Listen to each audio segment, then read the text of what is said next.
Mesdames et messieurs, bonsoir. Aujourd'hui, nous allons nous intéresser à plusieurs aspects de notre société. À l'aube de 2023, nous allons nous intéresser au discours de la nation du chef de l'État. Nous allons également nous intéresser à plusieurs personnes qui sont devenues aujourd'hui des opposants, alors que hier, par le passé, elles étaient toutes dans le pouvoir en place. Nous allons également nous intéresser à la gouvernance du pays, à la réduction du train de vie de l'État. Nous allons également nous intéresser à la justice et à d'autres questions de l'heure. Pour l'instant, je vais tout de go poser la question à notre humble et sympathique serviteur David Mberakouma, le minotaure de la baie des cochons, qui fait la pluie et le beau temps ces derniers temps sur la toile. Et je vais tout de go lui poser la question de savoir qu'est-ce qu'il pense du discours du chef de l'État en 2025. Merci M. Boulet-Paiement pour cette initiative pour m'accorder aujourd'hui sur votre Web TV à travers votre émission Ciel ouvert en lien de fraternité, de consanguinité avec l'émission Atmosphère dont je suis d'ailleurs le représentant et le présentateur.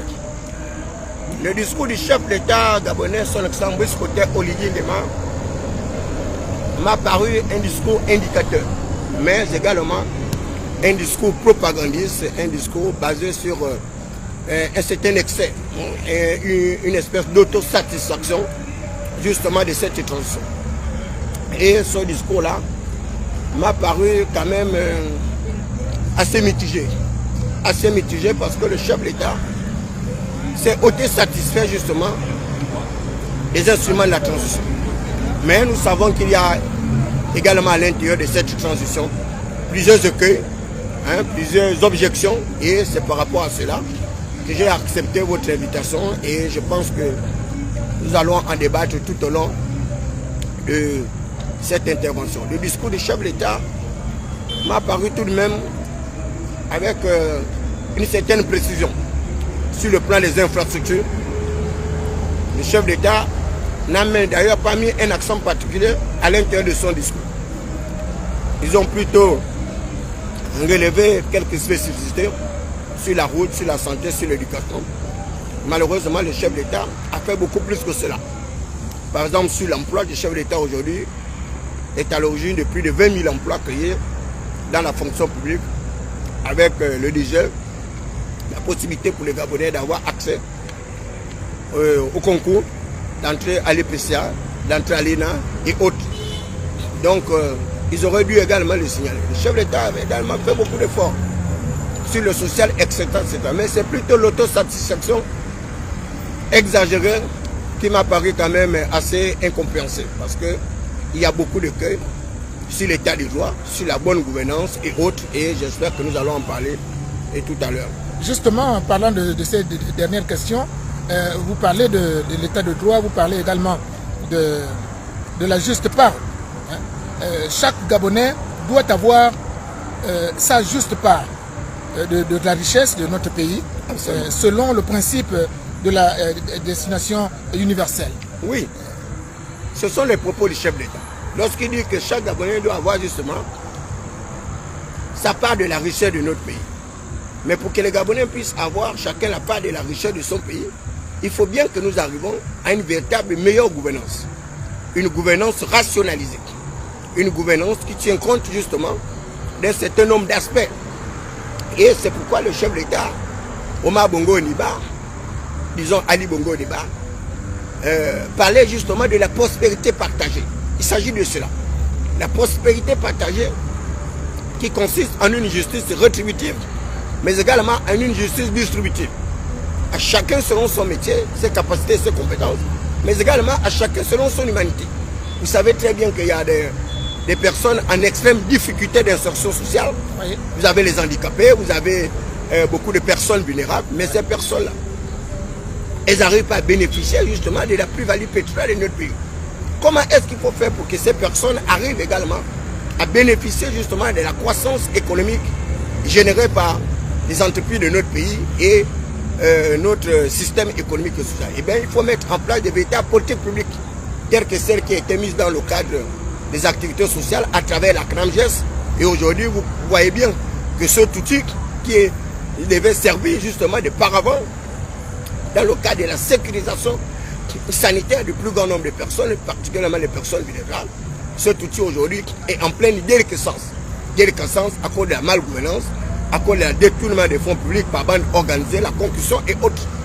Et vous avez les personnes en difficulté, tels que ceux-là qui sont dans les centres au niveau d'Akébé, qui arrivent à recevoir une pitance de 75 000 francs par an. 75 000 francs par an, vous faites le ratio en 12 mois, ça fait pratiquement 6 000 francs par mois que recevraient les handicapés. Avec 5 000 francs par mois, vous pensez très honnêtement que nous sommes pour pouvoir arriver à une véritable justice sociale, ce n'est pas possible. C'est dérisoire. Et vous suivez l'actualité comment, et on vient de nous annoncer que le directeur de cabinet du ministre de la comptabilité publique, chargé d'ailleurs de la gestion de nos deniers publics, vient d'être incarcéré pour le détournement public. Bon, vous voyez, ces gens-là arrivent comme ça à ne pas respecter ce qu'ils disent. Là, moi, je pense que c'est également une espèce d'espérance voulue par le chef de l'État, mais la réalité, c'est que lorsqu'on arrive à faire un examen minutieux de la réalité de notre pays, ben, nous sommes loin du compte d'une véritable justice rétributive. Et pourtant, ce sont des hommes de confiance. Et pourtant, c'est les hommes de confiance. Vous avez vu, par exemple, le chef de l'État, Ali Bongo Ondimba, toujours, même quand on dit que le chef de l'État, Ali Bongo Ondimba, est à l'origine de la déliquescence de notre système économique, Ali Bongo Ondimba avait une véritable vision également de notre pays. Lorsqu'il parlait justement de la prospérité partagée, il avait mis en place un système de rémunération. À travers ce nouveau système de rémunération, à travers ce qu'il appelait la prime d'incitation à la performance, nous avons bien vu un semblant, un début de partage justement de la prospérité de notre pays. Mais malheureusement, ceux-là, les nantis, les bourgeois, les nobles, les plutocrates pseudo-émergents, ont tout fait pour détruire justement cette vision du chef de l'État. Ils l'ont altéré pour continuer à faire en sorte que ce soit eux, les budgétivores, les nantis, qui puissent continuer à jouir seuls de la richesse de notre pays. Donc moi, je pense que c'est une espérance du chef de l'État, mais elle reste tout simplement au stade expérimental, c'est-à-dire au stade analytique. Oui, il y a eu un léger frémissement de la part de la gouvernance de notre pays. Maintenant, aujourd'hui, le Gabon semble être une terre d'opportunité lorsqu'on parle de l'auto-entrepreneuriat. Est-ce qu'on demande aux jeunes Gabonais de se lancer dans les activités entrepreneuriales pour pouvoir se frayer un passage et faire des affaires? Mais M. Boulet, moi je comprends bien lorsque vous arrivez à dire que le Gabon est une terre d'opportunité. C'est une réalité visible et palpable. Parce que même les institutions financières internationales qui nous ont classifiés en tant que pays à revenu intermédiaire de la tranche supérieure le savent que le Gabon est une véritable terre d'opportunité parce que nous avons des capacités ingénieuses. Nous avons une nature qui nous a été prometteuse à travers un sous-sol considéré comme un scandale géologique, comme un scandale halieutique, comme un scandale minier. Nous avons un couvert végétal aujourd'hui qui constitue un véritable atout justement pour accélérer notre processus d'espérance de vie. Nous avons un fond marin de près de 600 000 km. Vous voyez que le Gabon a toutes les opportunités pour pouvoir se développer. Mais qu'est-ce qui fait que nous arrivons à ce contraste patent où le Gabon semble être un pays riche, mais avec une population clochardisée, une population vivant dans l'extrême pauvreté, dans l'extrême misère? Eh bien, c'est la problématique de la bonne gouvernance, de la malgouvernance, c'est la problématique d'une véritable gestion irrationnelle des ressources humaines, techniques et financières. Vous parlez bien de l'auto-emploi, mais l'auto-employé pour faire quoi? Nous sommes une faible population d'à peine 1,5 million d'habitants, quand même on arrive à dire 2 millions d'habitants. Mais si nous arrivons à faire une véritable évaluation justement des ressources humaines dans la fonction publique à travers tous ces audits qui ont été commandités, qui malheureusement, c'est des audits qui ne révèlent pratiquement rien, puisqu'ils n'arrivent pas à nous dire réellement quels sont les véritables fonctionnaires et quels sont les fantômes. Et dans cette supercherie d'ailleurs d'audit, on a classifié David Nbilakouma comme un fonctionnaire fantôme ou honteuseux, alors que ce n'est pas le cas. Or, si on arrivait à dépoussiérer, à démystifier justement la fonction publique, on va se rendre compte qu'il est possible d'arriver à un plein emploi, du moins pour ceux-là qui ont un minimum de papier. D'où la réduction du train de vie de l'État. Voilà, donc la réduction du train de vie de l'État. Absolument, ça passe également par la réduction du train de vie de l'État, parce qu'aujourd'hui, on voit bien depuis l'avènement des fonds de défense sécurité au niveau de nos systèmes étatiques, on voit bien qu'ils ne sont pas loin justement de ceux-là qui ont catapulté. On voit bien un rejet d'une nouvelle classe, justement des nantis, des riches, des nouveaux bourgeois, des nouveaux plutocrates également, au niveau des fonds de défense et de sécurité qui arrivent à narguer les gens grâce à leur train de vie dispendieux, un train de vie ostentatoire, et d'ailleurs, qui ne cadre pas avec la réalité de ce qu'il dit. Il nous parle de l'auto-employabilité, oui, mais l'auto-employabilité doit être accompagnée justement par de véritables politiques publiques, non pas des politiques publiques financières d'encadrement des crédits où on arrive à augmenter les taux d'intérêt des crédits, à augmenter justement la durabilité de remboursement. Or, il faut arriver à déflexibiliser justement, décomplexiser notre système bancaire. Aujourd'hui, les banques sont en situation de surliquidité. Mais qu'est-ce qui peut justifier que les banques n'arrivent pas à prêter de l'argent à ces auto-employeurs pour qu'ils puissent relancer la croissance économique? Véritable paradoxe. Oui, c'est un paradoxe géant parce que il y a une loi qui dit que les riches ne prêtent qu'aux riches et les riches ne prêtent pas aux pauvres parce qu'ils n'aimeraient pas que les pauvres également puissent développer ce genre d'activité pour pouvoir également se frayer un chemin sur la prospérité, sur la richesse. Oui. Nous parlerons également de la justice de notre pays. Nous pensons que de la manière dont les choses se passent au tribunal, il y a beaucoup d'eau il y a beaucoup de salive. Il y a beaucoup de commentaires à faire sur plusieurs choses qui se passent au tribunal. Là aussi, vous pouvez nous dire quand même quelque chose. Mais M. Boulé-Pema, la justice aujourd'hui constitue un véritable nœud gordien pour les pouvoirs publics. Encore pire pour les autorités actuelles, les autorités sanitaires, qui sont les autorités militaires. Hein? L'un des premiers critères justement de la bonne gouvernance, c'est le règne de la justice. Et c'est pourquoi Max Weber le disait à travers ses réflexions que l'État a le monopole de la violence légitime. Mais dès lors que vous avez même les forces de défense et de sécurité qui n'arrivent plus à se sécuriser eux-mêmes, et par quel mécanisme ils vont arriver à sécuriser l'État, à sécuriser la nation? Vous avez bien vu le scandale de ce compatriote qui a été pratiquement assassiné au niveau d'une base militaire appelée B2. Et jusqu'à présent, nous attendons la responsabilité de ceux-là qui ont permis de faire en sorte que ces sous-gradés puissent torturer ce compatriote-là, l'entraîner dans des traitements inhumains et dégradants, alors que non seulement nos lois fondamentales le repriment, mais encore plus nos canons du droit international. La Déclaration universelle des droits de l'homme et du citoyen, d'ailleurs, dans un de ses aléas, le dit clairement que tous les traitements inhumains ou dégradants sont strictement interdits. Or là, vous avez certains agents des forces de défense et de sécurité, des agents certainement non qualifiés, qui n'ont pas appris la véritable maïeutique, tel que le préconisait d'ailleurs Socrate, arrivent comme ça à utiliser justement leurs atouts pour pouvoir flageller les personnes. Et là, ils ont assassiné une personne. Et depuis longtemps, depuis que nous assistons à une véritable vadrouille avec la criminalité qui devient de plus en plus grandissante dans notre pays, et le ministère de la Justice ne fait pratiquement rien. Vous avez le cas de ce compatriote qui a assassiné pratiquement toute une famille à Franceville. 4 personnes assassinées pour des crimes rituels, jusqu'à être découpées. Mais où est-ce qu'on est avec le dossier de ce jeune compatriote?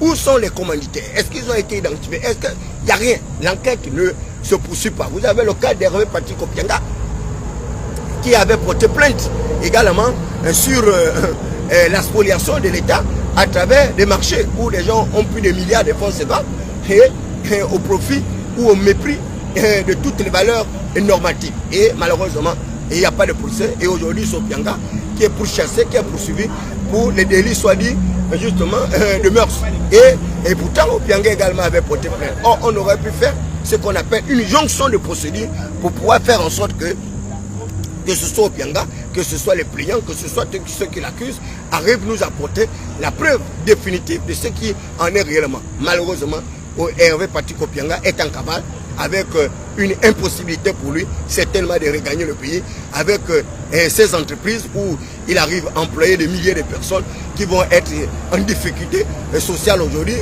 D'ici peu, vous allez entendre que ces entreprises ont fait banqueroute et c'est des Gabonais qui vont se retrouver comme ça au chômage.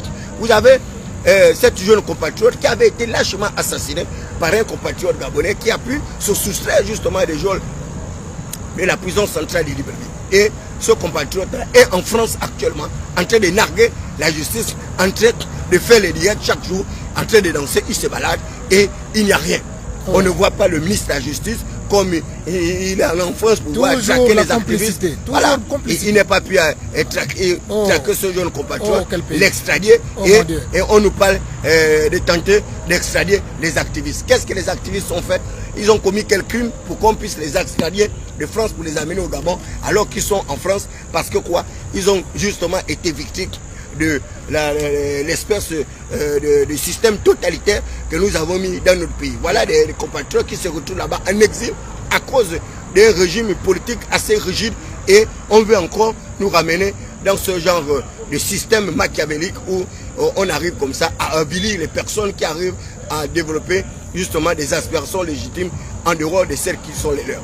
La justice aujourd'hui est au stade embryonnaire. Vous savez qu'il y a une certaine hiérarchique justement au niveau des chambres. Vous avez le tribunal de première instance de Libreville, vous avez le cour d'appel, vous avez le cour de cassation. Et vous avez bien vu la supercherie qui s'est passée au niveau de la justice à travers la nébuleuse AGVN. Pratiquement tous ceux qui avaient été accusés de détournement de fonds publics ont été acquittés. Bien sûr. Ont été acquittés par cette espèce de machination judiciaire. Voilà, curieusement. Et ils sont rentrés chez eux avec leur fortune alors que l'État, qui est le parent pauvre, continue à oisifer. Et c'est une situation assez inacceptable. Et là, je voudrais interpeller l'actuel ministre de la Justice, autrefois dans l'opposition, qui se plaignait d'ailleurs des pseudo charniers pendant les élections présidentielles en 2009-2017. Voilà. Aujourd'hui, il a la tête du ministère de la Justice. Et il a bien dit que les délais de prescription ont été abolis. Mais pourquoi est-ce qu'on ne relance pas justement la problématique justement de tous ceux qui sont décédés après l'élection présidentielle de 2009 et de 2016? Pourquoi est-ce qu'on veut justement faire de l'ombre à cette période? Bien parce que ils le savent, que la réalité c'est que toutes les allégations qui avaient été avancées ne peuvent pas être justifiées. Donc les charniers, dont on nous a dit qu'il y aurait des milliers de morts qui sont décédés pendant la période post-électorale, eh bien c'était une supercherie. Il y a bel et bien eu des morts, mais pas un grand nombre comme ces gens-là étaient en train de le justifier. Donc la justice aujourd'hui est à plaindre. Elle est à plaindre parce que c'est une justice à deux vitesses.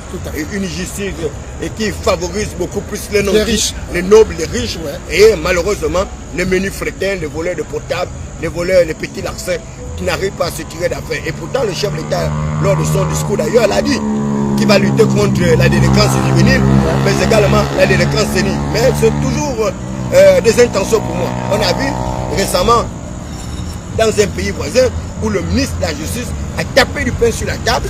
Il a dit que le malfrats s'est fait comme ça et il a ramené la peine de mort. On a fait exécuter près de 135 personnes du côté du Congo. Et aujourd'hui, eh bien, pour être un bandit au Congo, il vous faut réfléchir à deux vitesses. Parce que là-bas maintenant, vous tuez quelqu'un, eh bien, on vous assassine également. Et ça devient la loi du talion, comme à l'époque de Moïse. Et je pense qu'avec une telle procédé, eh bien, le niveau de criminalité va progressivement baisser. Et d'ailleurs, le ministre du Congolais le disait qu'il va même étendre cette mesure-là sur les criminels financiers. À savoir que vous détournez des fonds au-delà de la raisonnable, eh bien, puisque vous constituez un obstacle, c'est ce que nous attendons. Eh bien, vous allez être exécuté. Nous attendons cela. Ce cas-là se fait également du côté de la Chine. Donc la justice aujourd'hui au Gabon, eh bien, elle n'existe pas pour moi. Elle est à plaindre. Voilà. Vivement que les choses se passent très bien au Gabon. Sur un tout autre plan, nous suivons l'actualité. Depuis un certain temps, nous avons vu des gens passer des collaborateurs du président à devenir des opposants. Nos quatre mousquetaires dont on parle, suivez mon regard, vous savez de quoi je parle, et vous allez nous dire quelque chose à ce propos, parce que les élections qui arrivent vont certainement faire en sorte qu'en face, il ne soit pas vraiment assez aisé pour les gouvernants d'aujourd'hui. Avec ces quatre mousquetaires qui ont beaucoup de choses à dire, qui ont beaucoup de choses à dénoncer, ils n'ont pas toujours tort de dénoncer certaines choses. Qu'est-ce que vous pouvez nous dire à ce sujet? Mais vous savez, mais ce sont les principes démocratiques. Moi, je vois les gens sur la toile insulter laconiquement Alain-Claude Bébinzé, puis encore Ali Akoba Onanga Obege, le prince de Moutassou, Pierre Claver Maranga Moussavo, et Ondo Samnon. Nous avons adopté une loi fondamentale. Et dans un de ces articles de la loi fondamentale, on parle justement de la démocratie pluraliste. La démocratie pluraliste consiste en une liberté d'opinion, une liberté d'aspiration.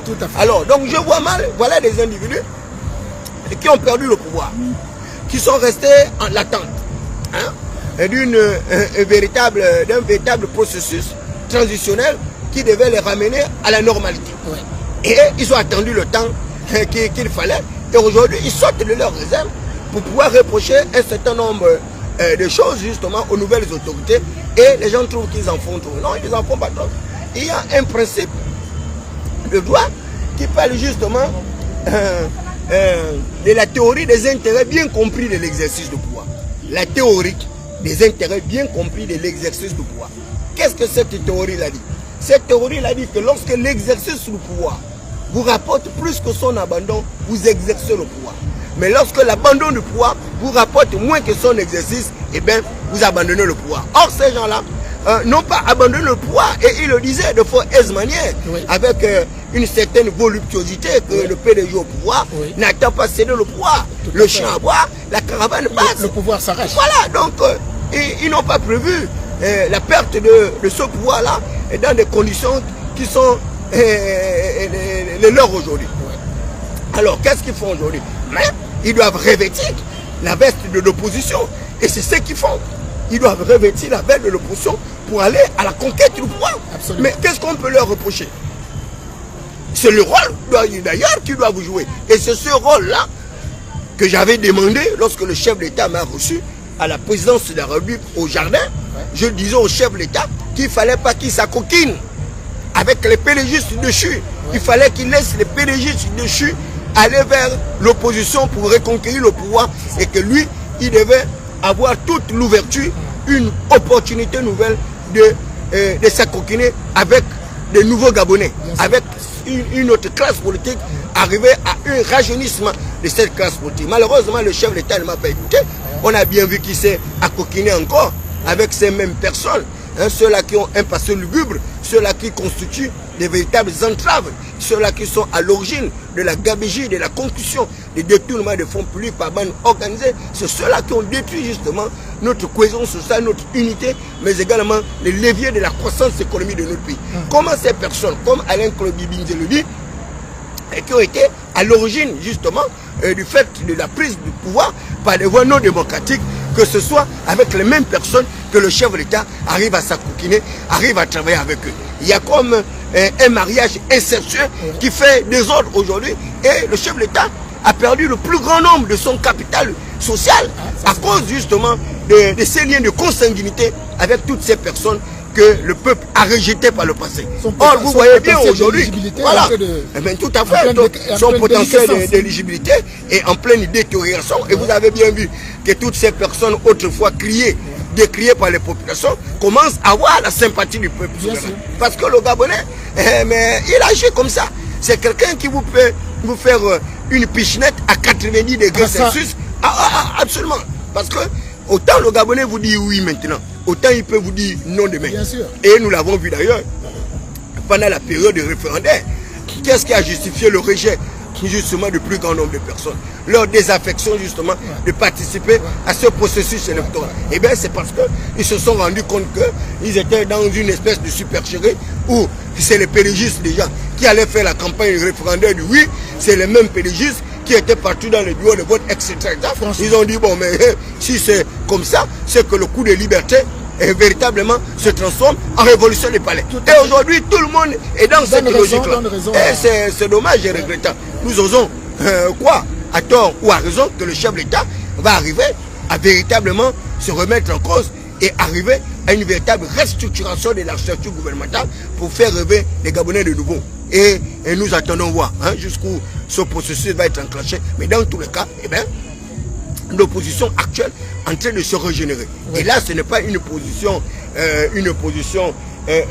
neurosapienne, une opposition passéiste. D'ailleurs, nous voyons bien le cadre dans lequel nous sommes, qui est la résidence d'un ancien membre de l'opposition qui a marqué de mille feux l'histoire politique et économique de notre pays, ce brillant professeur de philosophie. Aujourd'hui, l'opposition gabonaise est une opposition fortunée.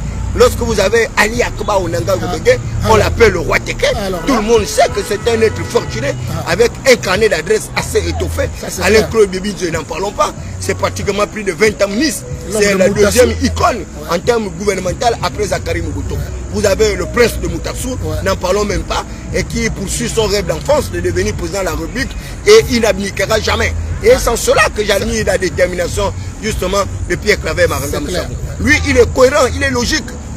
Il est cohérent, il est logique. Il le dit bien que tant qu'il n'aura pas réalisé son rêve de devenir président de la République, il ne lâchera pas. Et aujourd'hui, ce rêve également est poursuivi par Ondosa, ce brillantissime professeur d'économie, et qui avait compris que, bon, c'est à la manivelle, sinon à la pichenette, et qu'il a perdu le pouvoir suprême. Et il va aujourd'hui également à la conquête du pouvoir suprême, quand bien même les dispositions constitutionnelles actuelles, dans les critères d'éligibilité, de certaines conditionnalités pour avoir accès à la candidature à l'élection présidentielle, lui sont totalement dépourvus. Donc Pierre Claver Maranga Moussabou et Ondosa, qui ont certainement plus de 70 ans, ne pourront pas participer à la prochaine élection. Et par quelle mesure vous voulez que ces gens-là se taisent? Ils ne peuvent pas se taire, ils vont à l'assaut justement à la conquête du pouvoir, mais avec de nouveaux procédés imaginatifs pour pouvoir attirer le plus grand nombre de personnes de leur côté. C'est au CETERI avec ses alliés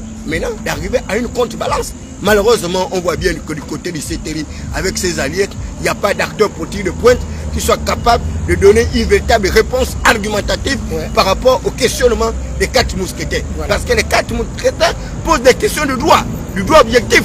3 sources, la loi, la coutume, la jurisprudence. Mais pourquoi il n'y a pas d'autres acteurs, les alliés du chef de l'État, pour pouvoir leur opposer des arguments sur le plan national, mais également sur le plan continental, pour pouvoir justifier tout ce qui a été fait lors du processus électoral bénin.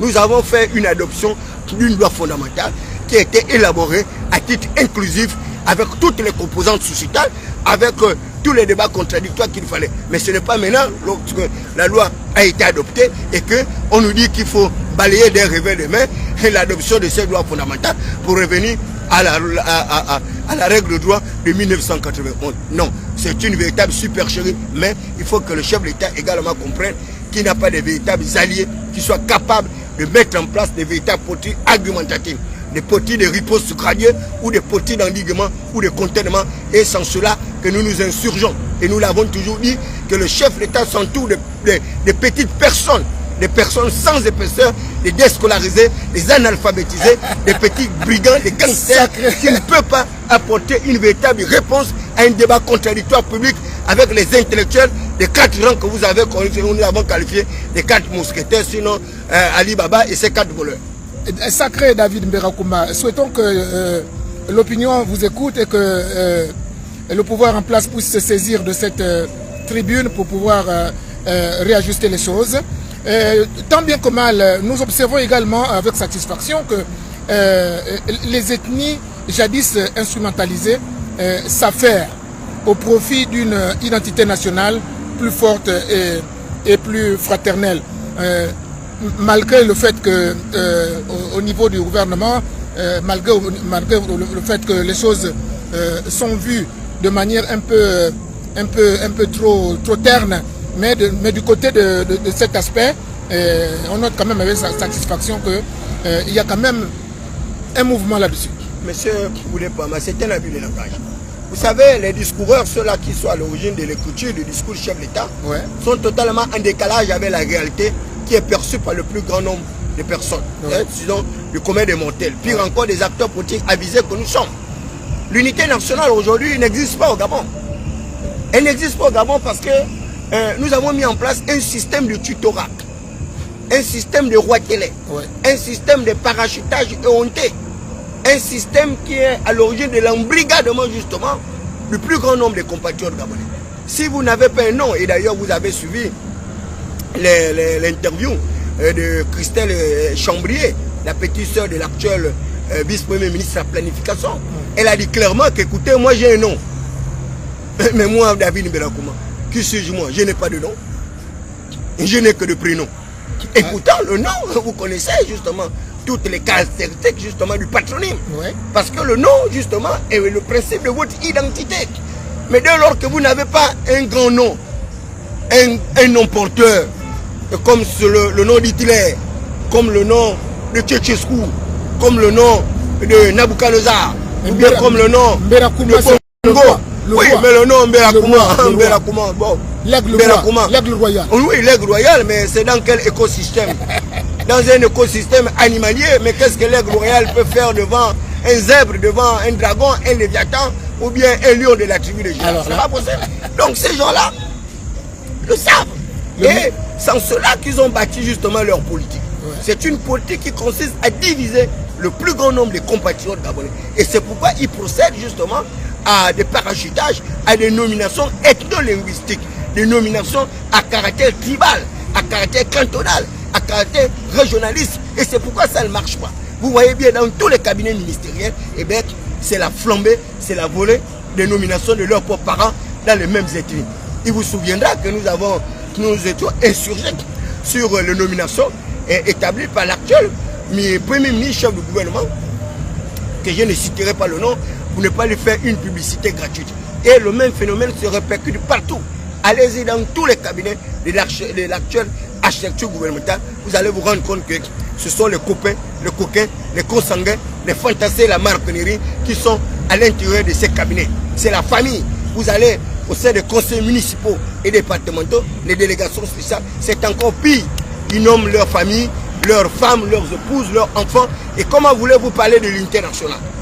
Il n'y a quelle unité nationale? Vous voyez bien qu'il y a un développement de deux pôles attractifs à l'intérieur de notre écosystème. Vous avez le canton Bissok là-bas, où se développent les infrastructures, c'est-à-dire le village du père du chef de l'État.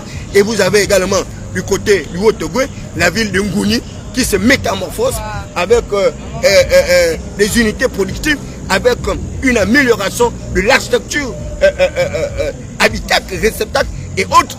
Vous n'arriverez jamais à trouver une voie dégradée du côté de Ngouni. Et là-bas, on assiste à un véritable spectacle de métamorphose de cette ville-là qui fait rêver le plus grand nombre de personnes. Comme à l'époque, d'ailleurs, de Yuga, lorsque Brice Takuchalenga était directeur de cabinet du président, eh bien, le vin de Yuga, le vin de palme de Yuga était le plus frisé. Et même les femmes de Yuga étaient les plus convoitées. Et aujourd'hui, c'est le même phénomène. Hein? Les femmes du canton Bissok aujourd'hui, mais ne se vendent plus à vil prix. Elles se vendent maintenant à coups de milliards. Donc, il n'y a pas d'unité nationale. Comme si on n'était pas dans un même pays. Voilà, comme si nous n'étions pas dans un même pays. Or, la Déclaration universelle des droits de l'homme et des citoyens, dans un de ses articles, alinéa 2, stipule que tous les êtres humains naissent libres, égaux en droit et en dignité. Absolument. Et qui sont dotés de la personnalité juridique.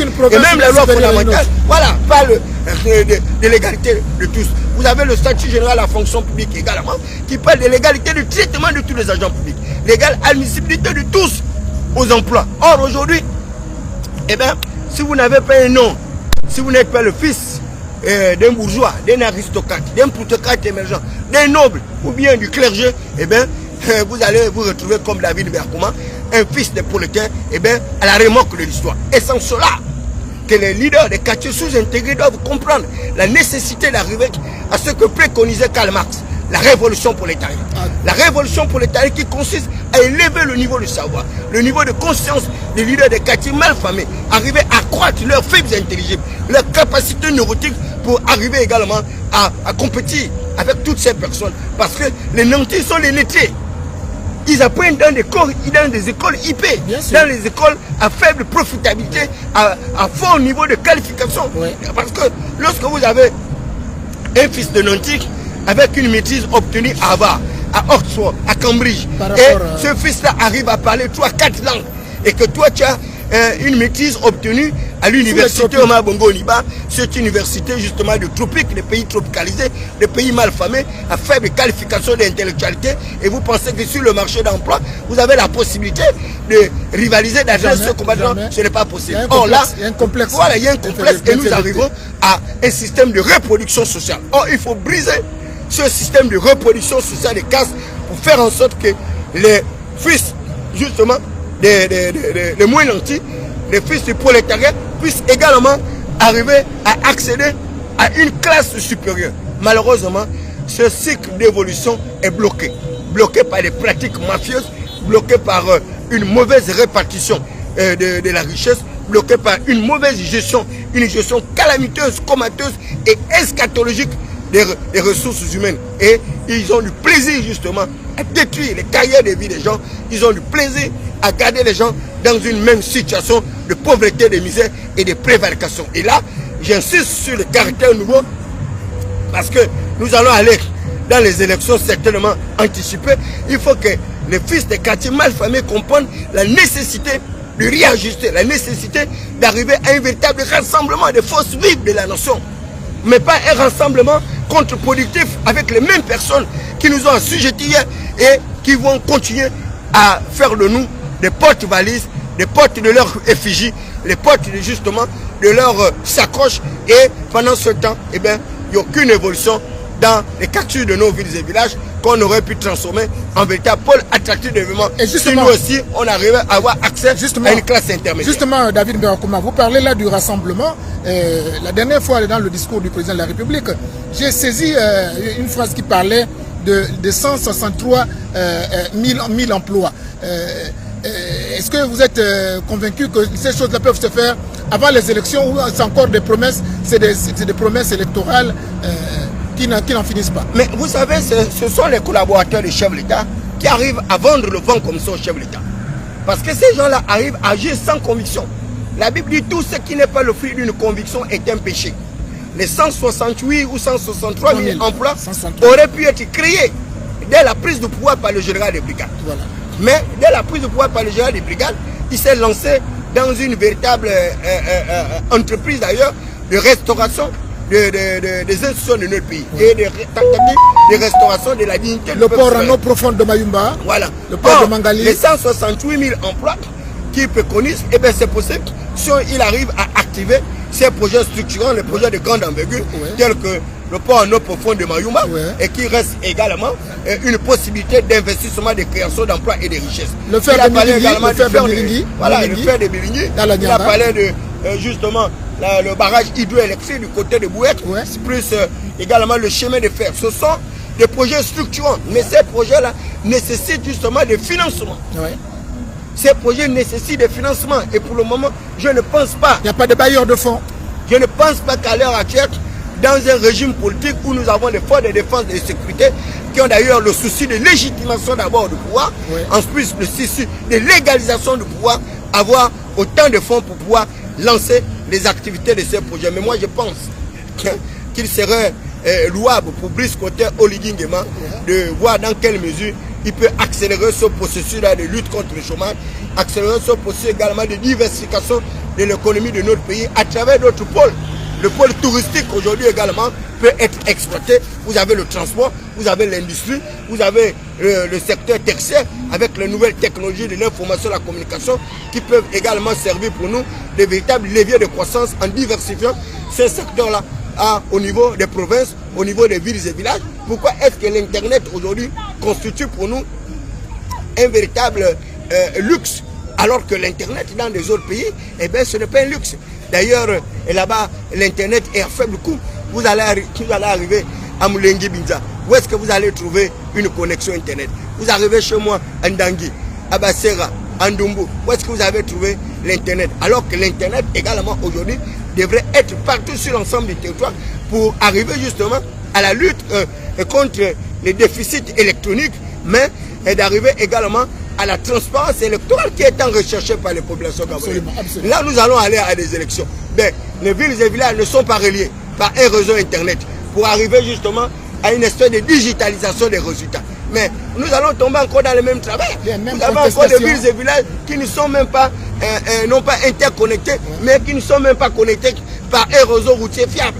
Moi, est-ce que vous allez faire pour arriver à récolter des résultats à temps, arriver à les amener au centre pour pouvoir les divulguer? Mais c'est là, dans toute cette période-là, que les gens arrivent à tripatouiller. Or, aujourd'hui, vous arrivez en France, la probabilité d'un candidat en France de tricher est de 0%.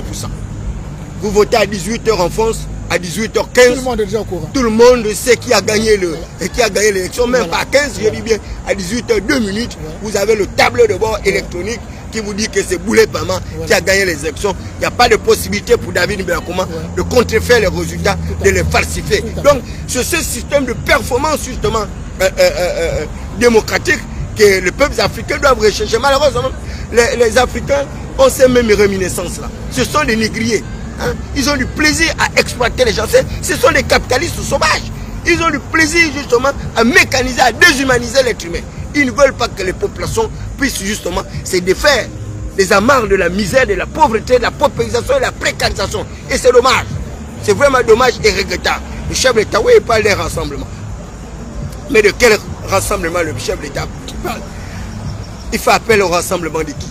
Mais le rassemblement des nobles. Il appelle les artistes, les sportifs à pouvoir produire. Il va les aider, il a promis les aider. Mais les artistes, mais ils sont aux abois. Oui, mais les artistes, les sportifs. Mais ce sont eux qui sont à l'origine du coefficient de multiplication électorale. Vous savez très bien qu'un artiste, en matière de sensibilisation, pendant que vous faites le meeting, lui, il peut vous sensibiliser 2000, 4000 personnes en chantant vos cantiques et vos louanges mortifères. Et c'est en cela que les artistes ont toujours été des véritables locomotives, des véritables promoteurs, des véritables accélérateurs justement de toutes ces personnes-là pour les arriver au sommet de l'État. Mais après, qu'est-ce qu'on fait de ces artistes? On fait quoi d'eux? Vous avez vu... la fête est terminée, adieu le Saint. Mais alors, la fête est terminée, et bien, vous retournez, vous repartez dans votre dure réalité. Les sportifs, c'est pareil. Le sport gabonais aujourd'hui, il est à quel niveau? Si la diaspora est faible, et si les joueurs pouvaient être bien rémunérés, s'il y avait 20 ou 30 Aubameyang, alors, la diaspora gabonaise serait forte. Mais absolument. Malheureusement. Mais absolument. Mais c'est parce que les États africains refusent. Manque de volonté politique. Même pas la volonté politique. C'est pas la volonté, c'est la mauvaise foi. C'est la mauvaise foi. Ils font preuve de mauvaise foi. Ils ne veulent pas que vous puissiez avoir le minimum pour vivre. Parce que dès lors que vous êtes dans un état de pauvreté, de prévarication, mais vous êtes à la solde. Vous êtes corvéable. Bien sûr. Mais j'ai un de mes oncles qui disait à mon neveu, qui voulait intégrer justement le ministère de la communication. Il disait, mais toi, lorsque tu veux qu'on t'intègre au ministère de la communication, parce que je suis ministre de la communication, donc je suis ton oncle, qui va amener le vin de palme à mes invités au village? Parce qu'il avait transformé justement mon neveu en Malafoutier. En Malafoutier. Éternel. Et il a dit avec un certain cynisme, avec un certain mépris, c'était l'arrogance. Mais celui-là qu'il avait réduit en Malafoutier, mais il avait un baccalauréat. Et qui plus est un baccalauréat D. Et il a transformé ce pseudo futur intellectuel en un vendeur de vin de palme et de canne à sucre. Et c'est comme ça qu'il va encore venir mentir aux prochaines élections, toujours avec les mêmes promesses. Et puis, mais absolument. Absolument. Et c'est pourquoi un auteur français disait que les promesses n'engagent que ceux qui les écoutent. Et d'ailleurs, même mon père Omar Bongo Niba, à l'époque, lorsque j'étais au chômage, à la quête d'un emploi, il me le disait. Il dit, monsieur Thierry Essam, celui qui vit d'espoir sans lendemain finira par mourir de faim. Vous avez eu la grâce, la faveur de vous retrouver devant moi. Vous savez très bien que vous allez sortir de là avec les poches pleines. Je dis oui, monsieur le président de la République, certainement avec un emploi bien mérité. Et c'est comme ça comme je me suis retrouvé au ministère des Affaires étrangères. Grâce à la volonté politique d'Omar Bongo Liba. Mais Jean-Boniface Sassélé, d'ailleurs, il me le disait. Il dit, mais jeune homme, mais vous êtes en train de me combattre comme ça dans l'arrondissement. Est-ce que vous avez évalué vos forces? Vous avez évalué votre potentiel? Vous avez évalué vos compétences? Parce que lorsque moi je vais mettre ma machine sur vous, vous êtes sûr que vous allez vous en sortir? Eh bien, je ne m'étais pas en sorti, puisqu'il a envoyé ses fils me faire bastonner. Ils ont arraché mon matériel de campagne, ils m'ont empêché de faire la campagne. Et là, j'étais en 1996. J'étais déjà un acteur politique craint dans ma circonstance administrative et doctorat. Malheureusement, je n'avais pas pu terminer ma campagne et j'avais été lamentablement battu par Jean-Boniface Sassélé parce qu'il m'a empêché de faire la campagne. Et il le disait d'ailleurs que les Gabonais sont victimes du chômage parce qu'ils n'étaient pas dans le système. Il s'agit de quel système? Il s'agit de quel système?